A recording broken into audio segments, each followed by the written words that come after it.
The great hall of the Galactic Council fell silent as the emergency beacon flashed red across its crystalline walls. The 100-meter-high chamber, usually filled with peaceful debate and diplomatic discussions, now held only fear and desperation. Counselors from 30 different species shifted uncomfortably in their environment control pods, their eyes fixed on the massive hologram floating in the center of the room. Another red dot appeared on the galactic map, marking the fall of yet another advanced civilization. The swarm had taken 3 more systems in the past week alone. "The Bright Kingdom has fallen," announced First Speaker Ray, his silvery skin reflecting the red emergency lights. Their quantum shields and plasma weapons proved useless against the swarm's adaptation rate. His 4 arms moved in the traditional gesture of mourning, but there was no time for proper ceremonies. In the back of the chamber, Earth's ambassador Tom watched quietly. The humans had only joined the council 2 years ago, and many still considered them primitive newcomers. Their homeworld was classified as a Deathworld, a planet so harsh that most council species needed full environmental suits just to survive there. Many wondered why such barbarians were even allowed in these halls. "How?" demanded Counselor Blue, their crystalline form vibrating with distress. The Bright Kingdom had civilization-ending weapons. They had ships that could destroy stars. How could they fall so quickly? The hologram shifted, showing footage from the battle. Advanced warships fired beams of pure energy at the biological swarm creatures, only to watch in horror as the monsters adapted within minutes, their chitinous armor evolving to reflect or absorb the attacks. Traditional energy shields proved equally useless as the swarm simply phased through them, having learned to match their vibration frequencies. "Their technology level was Class 12, whispered another counselor. "We're doomed. If they couldn't stop the swarm, none of us can." Tom stepped forward, his simple environmental suit looking primitive compared to the advanced life support systems the other species used. "Perhaps," he said clearly, his voice carrying across the chamber. "That's exactly the problem." All eyes turned to him, some with surprise, others with disdain, but all with attention. "Explain yourself, Human Tom," First Speaker Ray commanded, though there was a note of curiosity in his voice. "The swarm adapts to energy weapons almost instantly. It learns to bypass shields, to counter any advanced technology we throw at it," Tom said, walking toward the center of the chamber. His boots made loud clicking sounds on the crystal floor. Most species levitated to avoid such crude physical contact. But what if we tried something different? Something more primitive? A laugh echoed through the chamber, quickly silenced as another red dot appeared on the map. The swarm had taken another system while they talked. "Your species barely has interstellar travel," sneered Counselor Green, their plant-based form swaying with agitation. "What could you possibly offer against a threat that defeated Class 12 civilizations?" Tom smiled, an expression that made several counselors flinch. Humans were the only species that showed teeth as a sign of friendliness. "We offer ourselves. The very thing you look down on us for, being Deathworlders, might be exactly what's needed." He gestured to the hologram. "Your advanced weapons fail because the swarm adapts to them. But we humans, we're already adapted. We evolved on a world that tried to kill us every day. We survived ice ages, predators, diseases, and natural disasters. We didn't do it with shields or energy weapons. We did it with grit, determination, and what you'd call primitive tools." The chamber erupted in shocked whispers. First Speaker Ray raised all 4 arms for silence. "You're suggesting we use human troops, human weapons, against a threat that defeated our most advanced civilizations?" "Yes," Tom said simply. "The swarm expects high technology. It's ready for it. But when was the last time it faced creatures who could survive toxic atmospheres, who could endure radiation, who could fight back with physical weapons it can't adapt to? When did it last face Deathworlders?" The silence that followed was different from before. It wasn't the silence of despair, but of desperate hope. First Speaker Ray's silver skin rippled with thought. "The council will need to discuss this." He paused, looking at the ever-growing number of red dots on the map. Quickly. As the emergency session was called, Tom stood quietly, watching the council species argue. They didn't know it yet, but they were about to learn why humans were the only species in known space who named their warships after predators. 3 days after the emergency council meeting, a delegation of alien diplomats stood nervously in Earth's rain. Their environmental suits, usually sleek and barely visible, were now fully activated and glowing with power. The planet's natural conditions were, to them, almost as terrifying as the swarm. "This atmosphere," muttered Counselor Blue, their crystalline form vibrating with stress. "It's corrosive. How do humans survive breathing oxygen?" Their suits' sensors kept blaring warnings about the harsh conditions. Major Jack walked out to meet them, wearing nothing but a standard military uniform. The rain soaked his clothes, but he didn't seem to notice. Several aliens took steps backward when they saw water literally falling on his exposed skin. "Welcome to Earth," he said with a smile. "Sorry about the weather. Would you like to come inside for the briefing?" The aliens followed him into the military command center, their sensor arrays continuously scanning the environment. They were shocked to see humans walking around without protective gear, drinking water, the same corrosive substance that fell from the sky, and even exercising in Earth's brutal 1G gravity. "Now then," Jack said, standing before a simple holographic display, "let's talk about how we're going to fight the swarm." He pressed a button, and footage began playing of human military exercises. The aliens watched in horror as soldiers crawled through mud, climbed mountains, swam through cold water, and carried heavy weights. "Impossible," whispered Counselor Green. "Your species willingly puts itself through such torture." "We call it training," Jack replied calmly. "This is how we prepare for war. No energy shields, no gravity neutralizers, no atmospheric processors, just humans pushing their natural limits." The next footage showed weapons testing.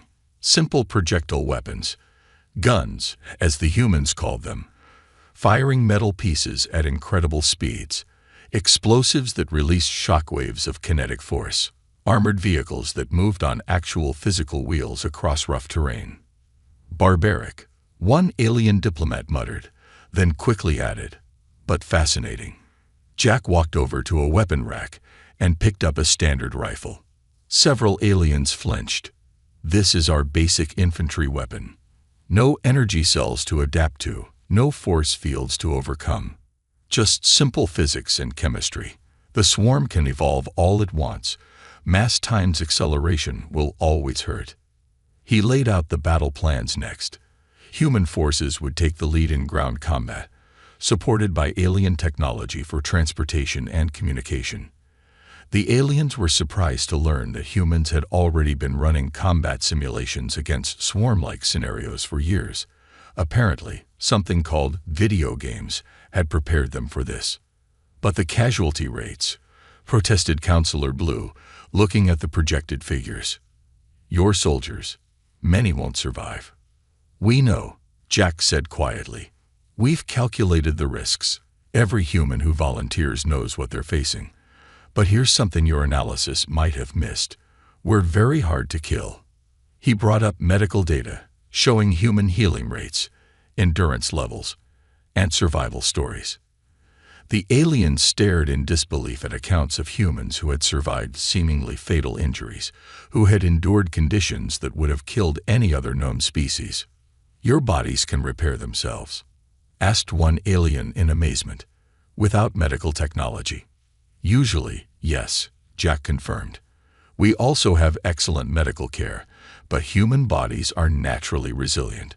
We evolved to survive injuries that would be fatal to most species." As the briefing concluded, the alien delegation huddled together, discussing in their own languages. Finally, Counselor Blue stepped forward. "We came here expecting to find primitive warriors," they said slowly. "Instead, we found something far more impressive, a species that turned their harsh evolution into a strength. The Council accepts your battle strategy, Major Jack." Thunder crashed outside, making several aliens jump. Jack just smiled.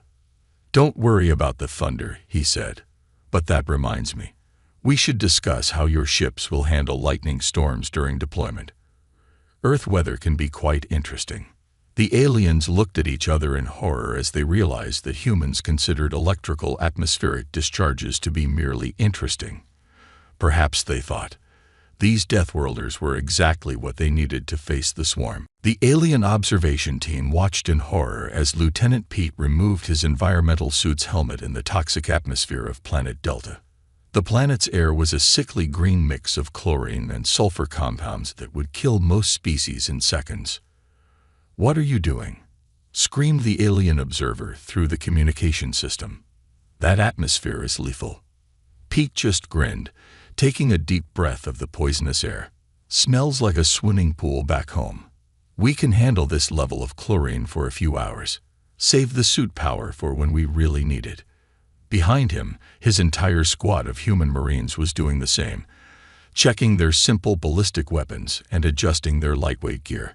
The aliens had insisted on providing them with advanced energy weapons, but these sat unused on their backs. The humans trusted their primitive rifles more.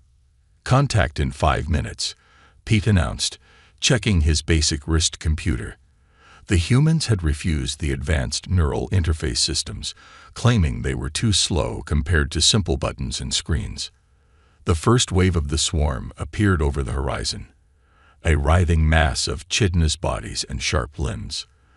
The alien observers zoomed in their cameras, expecting the humans to retreat from the terrifying sight. Instead, the Marines grinned. "Just like the bugs back home," one soldier joked, "just bigger." Pete raised his hand, and the squad took positions behind natural rock formations. No energy shields, no force fields, just solid cover and good angles. The alien observers couldn't believe what they were seeing.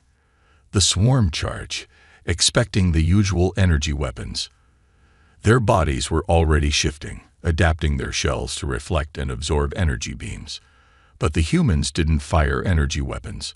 They fired simple metal bullets, accelerated by chemical explosions. The effect was devastating. The swarm couldn't adapt to physics. Their bodies, prepared for energy weapons, were ripped apart by the kinetic impact of bullets. They tried to evolve thicker armor, but the humans simply switched to armor-piercing rounds. "Physical adaptation takes time," Pete explained over the comm while reloading his rifle. "Can't evolve around penetration physics in minutes like they do with energy patterns. That's why your advanced weapons failed." The aliens watched in amazement as the humans moved through the battlefield with incredible speed and coordination. When some swarm creatures got too close, the Marines didn't hesitate to engage in hand-to-hand combat. The sight of humans physically grappling with the monsters made the observers stick, but the humans seemed to be enjoying it. "Their acid blood isn't even that strong," one Marine commented while stabbing a swarm creature with a simple combat knife. "Had worse from a jellyfish sting." The battle raged for hours. The aliens expected the humans to tire, but they kept fighting. When their water supplies ran low, they drank from filtered local sources that should have been toxic. When the temperature rose to dangerous levels, they just shed some gear and kept going. "This is impossible," one observer muttered. "They're fighting in conditions that would kill most species, using simple weapons that should be ineffective. And they're winning." Pete's voice crackled over the comm. "Nothing impossible about it. We evolved on a planet that tried to kill us every day. Compared to Australia's wildlife, these swarm creatures are pretty tame." The turning point came when the swarm tried to use its usual adaptation tactics. The creatures began evolving rapidly, their bodies changing to deal with the ballistic threats. But this took time during which the humans simply switched tactics. When bullets became less effective, they switched to explosives. When the swarm adapted to explosives, they switched to incendiary weapons. "The key is variety," Pete explained later, cleaning swarm ichor off his combat knife. "They can adapt to anything, but not to everything at once. And they sure can't adapt fast enough to keep up with human creativity in killing things." The alien observers filed their report that evening. The swarm had been completely driven from the planet, with 0 human casualties. The report included a note. Most species use technology to overcome their limitations. Humans use their limitations as technology. The galaxy help us all if they ever decide to turn against the Council. The alien medical team stood in stunned silence as they watched the injured human soldier jog down the hospital corridor. Just yesterday, he had suffered what they considered fatal wounds. Today, he was complaining about being kept in bed. "This defies all medical logic," muttered Chief Medical Officer Gold, their metallic skin flickering with confusion. "His body is healing itself, without regeneration chambers or nanobots." In the observation room above the training grounds, more alien officials watched as human forces conducted their daily exercises. The swarm's recent defeat had caught the attention of the entire council, and now everyone wanted to study these strange Deathworlders. A group of Marines was running their 10th mile in full combat gear. The alien observers checked their instruments again. Sure, there must be some mistake. No species should be able to sustain such prolonged physical activity, especially not in Earth normal gravity. "How are they still moving?" asked one observer. "Their muscles should have failed hours ago." "Humans call it endurance running," explained the research head. "Apparently, they evolved to chase prey until it collapsed from exhaustion. They can maintain physical activity longer than any known species." On the battlefield screens, more reports were coming in. The swarm had begun actively avoiding areas where human forces were deployed. After 3 more crushing defeats, the biological hive mind had apparently learned something that the Council was just beginning to understand. Humans were not to be taken lightly. "Show them the recovery footage," ordered Commander Silver, who had been studying human combat tactics.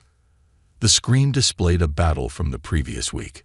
A human squad had been ambushed by swarm forces 3 times their size. In the footage, a soldier took a hit that tore through his armor. Any other species would have died instantly. Instead, the human wrapped a field bandage around the wound and kept fighting. "They call it adrenaline," Silver explained to the shocked audience. "Their bodies produce chemicals that allow them to ignore injuries and continue fighting. And look at this." The footage showed the same soldier 3 days later, already back in training. The wound that should have been fatal was healing cleanly. "Their healing rate is unprecedented," said Gold. "Their bodies naturally fight infection, repair damage, and even grow new tissue. We thought they were primitive because they didn't use healing technology. Now we understand. They never needed it." In another section of the base, human soldiers were teaching alien allies their combat techniques. The aliens struggled to lift the simple weights humans used for basic training. They couldn't understand how humans could tolerate the impact of hand-to-hand combat training. "Yesterday," reported one alien trainer, "I saw a human break their finger during practice. They just taped it to another finger and continued training. They called it a buddy system for injured digits." The reports being sent back to the Council were causing a stir across the galaxy. Human healing rates were being studied in every major medical facility. Their endurance was becoming legendary. But what scared the alien observers most was how the humans seemed to enjoy the challenge. "They smile when they fight the swarm," noted one psychologist. "They make jokes about death. When faced with horrible situations, they use something called dark humor to maintain morale." A new swarm attack was detected approaching the human defended position. The alien commanders moved to sound the alarm, but stopped when they saw the humans were already moving. They hadn't needed advanced sensors. They had noticed subtle changes in the local wildlife's behavior. "Primitive," scoffed Commander Silver, watching the humans efficiently prepare for battle. "We thought their reliance on natural abilities was a weakness. We were wrong. They don't use technology as a crutch.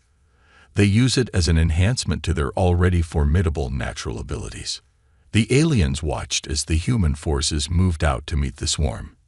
This time, there was no fear in the observation room, only a growing respect and a quiet gratitude that these terrifying Deathworlders were on their side. Admiral Mary stood on the bridge of her flagship, the HMS Lionheart, watching the massive holographic display of the battle. Around her, alien officers worked at their stations, no longer bothered by the human habit of standing in high gravity when they could float. "Swarm fleet detected in Sector 7, reported an alien sensor officer. "They're using their new crystal shell formation." Mary smiled. 2 months ago, such news would have caused panic. Now, it was just another challenge to overcome. "Launch the mining drones," she ordered. The aliens had thought it crazy to use mining equipment in battle. But humans knew that if something could cut through asteroid rock, it could cut through swarm armor. "The swarm is adapting," called out another officer. "Their shells are hardening." "Good," Mary said calmly. "That makes them slower. All ships, switch to pattern Delta. Let's show them why humans love boxing matches." The fleet moved with perfect coordination. The aliens had learned to trust these strange human battle strategies, even when they seemed to make no sense.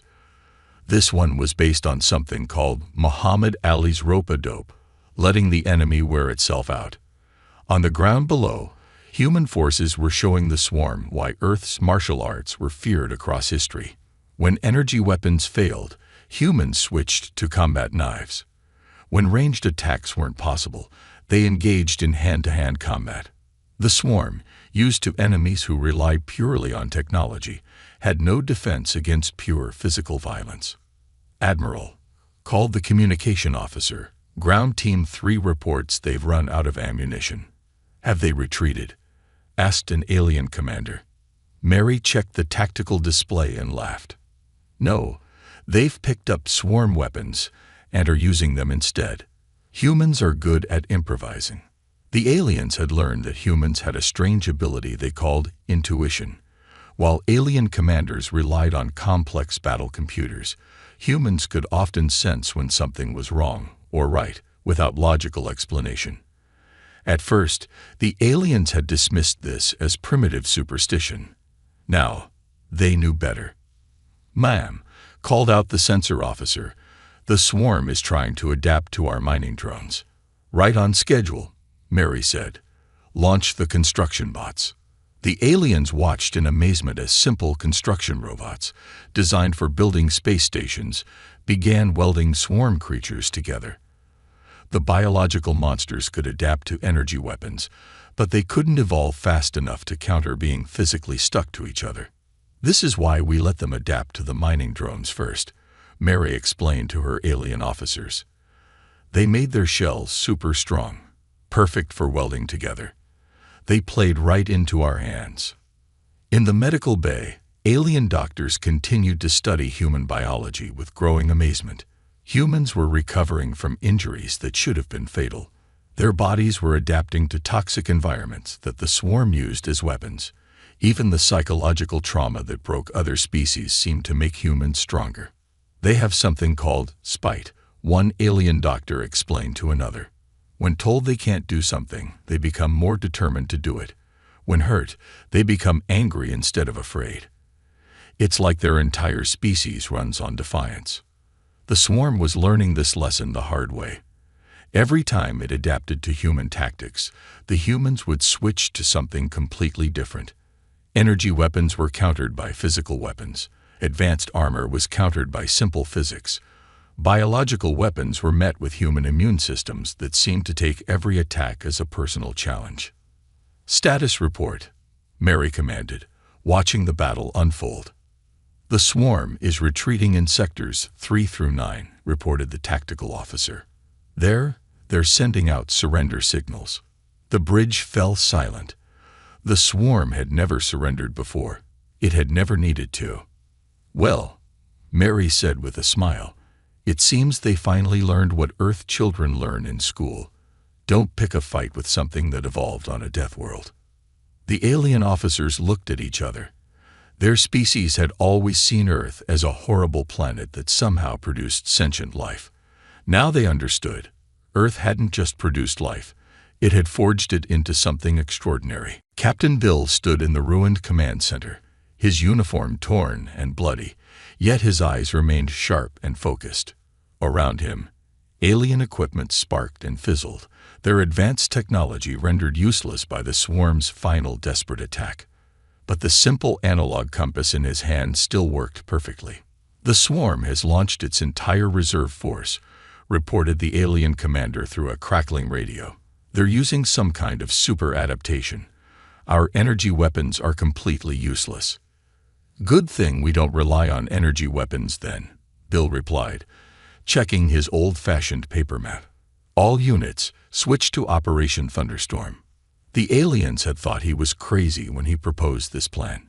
It was suicide by their standards. But they had learned not to question human insanity. It had won them too many battles. "Sir," called one of his soldiers, "the swarm's new form is resistant to physical damage too. Even our bullets are barely hurting them." Bill grinned. "Then we'll hurt them another way. Deploy the salt." Across the battlefield, human forces began spreading simple salt on the ground. The aliens watched in confusion until they saw what happened next. The swarm's new super-adapted form began to shrivel on contact with the salt, just like a slug. "Basic chemistry," Bill explained to the bewildered alien observers. "Sometimes the simplest solutions are the best." Their new adaptation made them more vulnerable to osmotic pressure. They became so focused on stopping our weapons, they forgot about basic science. But the swarm wasn't done yet. A massive creature, bigger than anything they'd seen before, emerged from the hive. It was clearly the leader, the central intelligence that guided the entire species. Its armored hide seemed to ripple with every known adaptation. "All our weapons are useless against that thing," an alien commander reported in panic. "It's combined every successful adaptation." "Then we'll use something it's never adapted to," Bill said calmly. He turned to his troops. "Who's up for some close combat?" The aliens watched in horror as human soldiers charged toward the massive creature. By their standards, it was suicide. By human standards, it was Tuesday. The giant swarm leader had adapted to every weapon, every technology, every strategic pattern in the galaxy. But it had never faced a species crazy enough to physically attack it with their bare hands. It had no defense against humans climbing up its armored hide, finding weak points, and attacking with simple combat knives. "They're using their own bodies as weapons," gasped an alien observer. "The impact forces, the toxic environment, the physical strain. It should be killing them." "Probably is," another alien replied, watching in awe. "But they don't seem to care." Bill led the charge himself, directing his troops with hand signals learned from Earth's special forces. The humans moved with coordination that shocked both the aliens and the swarm, ducking under massive limbs, using the creature's own strength against it, applying leverage and physics in ways that no amount of biological adaptation could counter. "Sir," called a soldier, "we found a weak spot. The nerve cluster is exposed. Hit it with everything we've got." Bill ordered, pulling out his backup weapon, a simple steel knife that had belonged to his grandfather. The swarm leader screamed, a sound that shattered windows and made alien equipment explode. But the humans, used to Earth's own natural disasters, barely flinched. They pressed the attack, targeting the weakness they'd found. Bill drove his knife into the creature's nerve cluster, using nothing but muscle power and determination. The blade, made from simple earth steel, did what no energy weapon could. It cut through the creature's defenses because there was nothing to adapt to. Just cold, hard metal and human strength. The massive creature fell, its complex adaptations useless against primitive weapons and human determination. As it crashed to the ground, the rest of the swarm forces suddenly went silent, their leader's death leaving them directionless. In the command center, alien observers stared at their monitors in disbelief. The humans were climbing down from the fallen creature, helping their wounded, and even joking about the battle. "How?" asked one alien commander. "How can they treat such an impossible victory so casually?" "Because," Bill replied, cleaning his grandfather's knife. "Where we come from, Impossible just means no one's done it yet. The Great Hall of the Galactic Council looked very different now. Where once there had been separate environmental bubbles keeping species apart, now many counselors sat in the open air. They had learned from humans that some discomfort was worth the benefit of closer connection.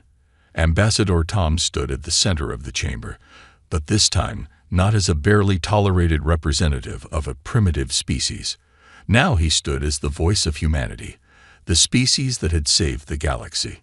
The last swarm hive fell yesterday, he announced, his voice carrying across the vast chamber. Our forces found it hiding in an asteroid belt. They didn't even need to fire a shot. The swarm surrendered as soon as they saw human ships approaching. A wave of relief swept through the chamber. The nightmare that had nearly destroyed their civilization was over. First Speaker Ray, his silver skin glowing with appreciation, raised all four arms. The Council recognizes that we owe humanity a debt that can never be repaid. You saved not just our lives, but our way of life. Though you certainly changed it too, added Counselor Blue with what humans now recognized as their species' version of a smile. It was true. Throughout the chamber, evidence of human influence could be seen. Many species now wore simplified versions of their environmental suits, inspired by human design principles of reliability over complexity. Some even carried physical weapons, having learned the value of backup systems that couldn't be hacked or disabled. The military academy on Earth has already received applications from 30 different species, reported Commander Silver. They all want to learn what you call basic training, though most of them consider it advanced torture. Tom laughed. Wait until they experience what we call vacation activities. I hear mountain climbing is becoming popular among some of the stronger species.